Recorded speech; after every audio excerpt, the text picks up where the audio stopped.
when we were talking about gaming. Now we're in media and entertainment, and it's all coming together. Instead of Mhm. watching the movie with George Clooney, you're going to kind of star in the movie. That's how this is going to play out. We are currently seeing an epic battle in the mobile space for consumer time, attention, and dollars. Two of the biggest juggernauts are short video versus long.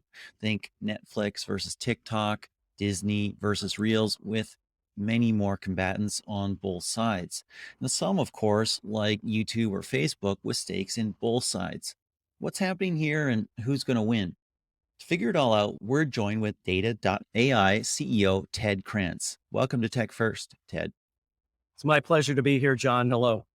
Hey, Good to see great you to again. have you. And wow, that is a tongue twister right there. I want to get into the winners and the battles that we talk about and the stakes. But first, you just published a blog post today about TikTok, and it was a little bit mind blowing. I mean, we've seen a lot of superlatives about TikTok. We've seen the download counts, the billion users plus all that stuff. But TikTok just had the most profitable quarter ever of any app, correct? It is just mind blowing to watch what TikTok is doing, setting all kinds of records, now expanding into other categories like with Sound On and the new app there, and start competing for music. But yeah, it's a mind blowing trend.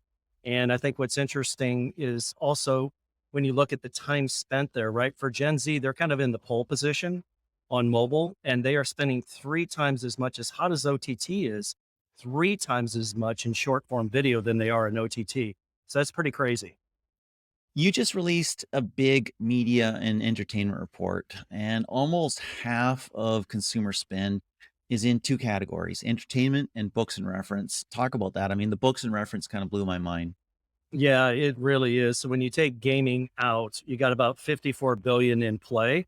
And as you just referenced, this is half of the rest of the pie there in that category. So this is a very hot category. You see growth all over the place. We talk about short form video and TikTok's big post and mind blowing numbers. And then you have all the OTT players, right? You've got Netflix leading the way. You got Amazon Prime. You got Hulu in the top three positions. And just this trend overall, John, that's fascinating is the big silver screen is just disappearing, let alone the big plasma at home in your surround sound system, right? Everybody, especially Gen Z, is spending time on the mobile device consuming content. Mm-hmm. Mm-hmm. So we'll dive into OTT because that's a fascinating category. But I want to hit up on books because that shocked me. It surprised me. You saw the fastest growth of any category there, 131% growth. Yeah, it's mind blowing. Now the one thing that jumps out when you look at the data too, in Korea and Japan in particular, the comic book piece is just absolutely huge. That's 44% year over year growth just in the audio books category from a global perspective, and doing just incredibly well. I'm also a consumer myself of a really cool app called Blinkist. If you haven't used it, I highly recommend it. It's the Reader's Digest and audio on all your books. I'm on the you know treadmill or on the bike and trying to consume that as well. So there's just lots of cool new apps to consume content. The shocker stat there was that there was 2 times as much time spent in comic books as there was in audiobooks, and that's surprising Yeah, because, like, audiobooks, my wife listens to them Audible, right? And she's right, like, literally, "Oh, this is a 20-hour book. Oh, this is a 10-hour book, or this is a 50." There's a lot of time, right? right, And 2 exactly. times as much in comic books. It's kinda mind-blowing. It is, and you also got to remember just how global mobile is, right? And Japan and Korea, in particular, on the comic book side, are the predominant force of nature pushing those numbers. But that will continue to expand. Mhm, mhm. Excellent. Okay, let's hit the big one. OTT is the biggest single subcategory that you hit, Yeah, 17% of consumer spend. You mentioned some of the top names off at the top there, and there's, of course, Disney Plus growing fast there as well. number four. It's kind of an epic battle there.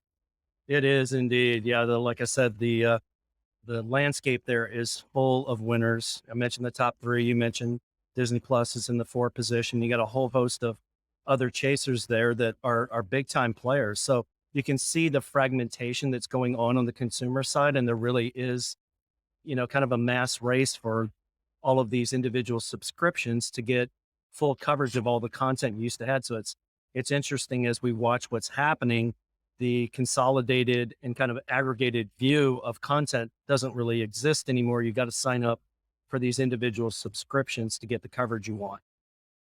And I wonder, I may have been totally off base 2 years ago, 3 years ago, as OTT was really starting to take off. And I was going like, how many subscriptions are people going to have? People are Me going to have too. 5 subscriptions. Here I sit, I think I have six. I I mean, try to control myself. I'm 4 and I hold back. There's content I'd like to have, but at some point, it's just like, that's got to be enough. well, and there's more content than time. So Yes. that is a Exactly. problem. Yes. Which is kind of a good segue because there's this epic battle going on, which your report illustrates between short videos and OTT, connected Yes. TV, smart TV, the Netflixes and the HBOs and all that stuff. They're almost equal in downloads in Yep. terms of app downloads. Mm, OTT has 3 times the consumer spend, 6 billion to 2 billion. But the mhm. cost structure has got to be hugely different there because you've got to build all your own content if you're Netflix and you don't if you're TikTok. How do you see that battle shaping up? Yeah, it's really interesting, John, because they're kind of chasing, obviously, right, the same eyeballs. There's only so much time, but they're coming at it from different angles, right? You've got just this massive loyal user base with TikTok expanding now into sound on and trying to compete, directly with Pandora and Spotify and all the music subscription players that are pretty well established. And then you've got the squeeze moving into OTT.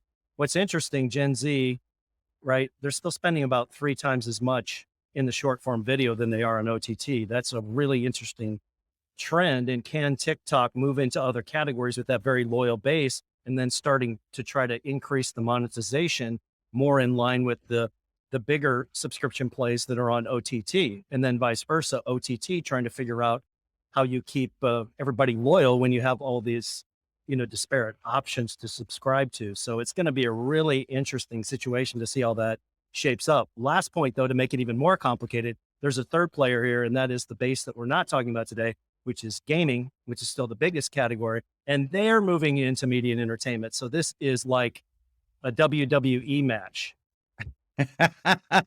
They're tag teaming new combatants. They're coming in Yes. from the side. The Coming chairs in are from the side, flying. jumping off the rope, all kinds of crazy stuff going on. Yes.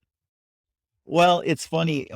I think you answered my next question. My next question is, are these competitors, right? Because they're different categories in Yeah. a sense, but at, Yeah. at some level, as we already talked about, I have a limited amount of time. You've got a limited amount of time, and it can't be spent in both, correct? That's right. You're really trying to capture eyeballs, and the eyeballs can only be in so many places, right? So there is massive consolidation there. Plus, we're kind of in chapter 2 of mobile, and it is consolidation and land grab and expand.